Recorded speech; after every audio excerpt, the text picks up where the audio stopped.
सोचिए महीने की शुरुआत हो और अचानक आपकी जेब पर ऐसा बोझ पड़ जाए कि आपके पूरे महीने का बजट ही बिगड़ जाए। गैस सिलेंडर से लेकर आपकी नई कार की कीमत तक, बैंक के रूल से लेकर फॉरेन ट्रैवल तक, सितंबर में ऐसे ही कुछ बड़े बदलाव होने जा रहे हैं जिनका सीधा असर आपकी जेब पर पड़ सकता है। तो अगर आपने एलपीजी ई-केवाईसी नहीं कराया है, अगर आप नई कार खरीदने की सोच रहे हैं या फिर फॉरेन ट्रैवल का प्लान कर रहे हैं, तो ये खबर आपके लिए बेहद जरूरी है। नमस्कार, मैं हूं विशाल शर्मा और आप देख रहे हैं प्राइम न्यूज का डिजिटल प्लेटफॉर्म। सबसे पहले बात करते हैं आपकी घर की रसोई की।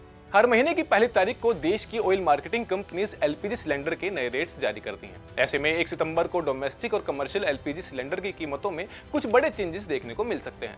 पिछले महीने यानी अगस्त में 19 किलो वाले कमर्शियल सिलेंडर की कीमत में 202 रुपए की बड़ी कटौती की गई थी, जबकि 14.2 किलो वाले डोमेस्टिक सिलेंडर के प्राइसेस में कोई चेंजेस नहीं किए गए। अब देखना यह है कि सितंबर में ये कंपनियां आम जनता को राहत देती हैं महंगाई का झटका। लेकिन एलपीजी से जुड़ा मामला सिर्फ कीमतों का नहीं है। अगर आप डोमेस्टिक एलपीजी सिलेंडर इस्तेमाल करते हैं और आपने अभी तक ई-केवाईसी पूरी नहीं कराई है, तो आपके पास कम टाइम बचा है। आईओसीएल, बीपीसीएल, एचपीसीएल जैसी कंपनीज ने ई-केवाईसी कराने की लास्ट डेट 31 अगस्त तक तय की गई थी। अगर आपने समय पर ई-केवाईसी नहीं कराई तो 1 सितंबर के बाद आपको सिलेंडर मिलने में भारी दिक्कतों का सामना करना पड़ सकता है। इसलिए आज ही अपनी गैस एजेंसी से कॉन्टेक्ट जरूर कर लें। अब बात करते हैं एयर ट्रैवल करने वालों की। हर महीने की शुरुआत में एविएशन टरबाइन फ्यूल यानी एटीएफ की प्राइसेस का रिव्यू भी किया जाता है। सितंबर में भी एटीएफ के नए प्राइसेस जारी हो चुके हैं।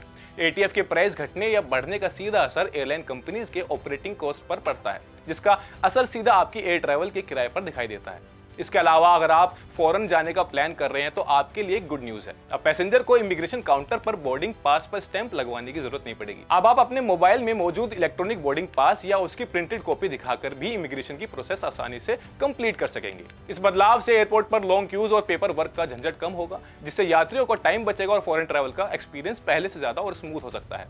अब बात उन लोगों की जो नई कार खरीदने का सपना देख रहे हैं। अगर आप अगले महीने में कोई नई कार खरीदने का प्लान बना रहे हैं तो आपका बजट थोड़ा गड़बड़ा सकता है। देश की दिग्गज ऑटोमोबाइल कंपनीज अपनी गाड़ियों के दाम बढ़ाने जा रही है। टाटा मोटर पैसेंजर्स व्हीकल ने 1 सितंबर 2026 से अपनी कार्स और एसयूवी की कीमतों में 25,000 रुपए तक की बढ़ोतरी का ऐलान कर दिया है। सबसे बड़ी बात यह है कि बढ़ोतरी सिर्फ पेट्रोल और डीजल वाली गाड़ियों तक सीमित नहीं है, बल्कि इलेक्ट्रिक व्हीकल्स ईवीज पर भी लागू होगी। हालांकि प्राइसेस कितने बढ़ेंगे ये मॉडल और वेरिएंट के हिसाब से अलग अलग होगा। इसके अलावा हुंडई ने भी इस साल लगातार तीसरी बार अपनी कारों की प्राइसेस बढ़ाए हैं।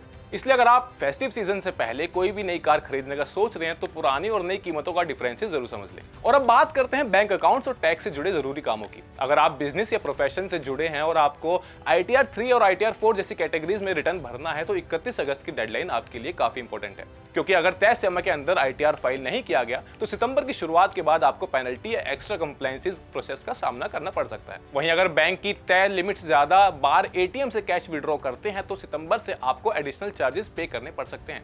इसके अलावा बल्क डिपॉजिट यानी बड़ी रकम जमा करने वाले कस्टमर्स और बैंकिंग सर्विस से जुड़े कुछ चार्जेस में भी बदलाव हो सकते हैं। इसलिए अपने बैंक के नए रूल्स और चार्जेस की जानकारी जरूर चेक कर लें। तो कुल मिलाकर सितंबर की शुरुआत आपके बजट, डेली एक्सपेंसेस और फाइनेंशियल डिसीजन पर असर डाल सकती है। आपकी क्या राय है, हमें कमेंट सेक्शन में जरूर बताएं। बाकी ऐसी तमाम अपडेट्स के लिए देखते रहिए प्राइम न्यूज का डिजिटल प्लेटफॉर्म।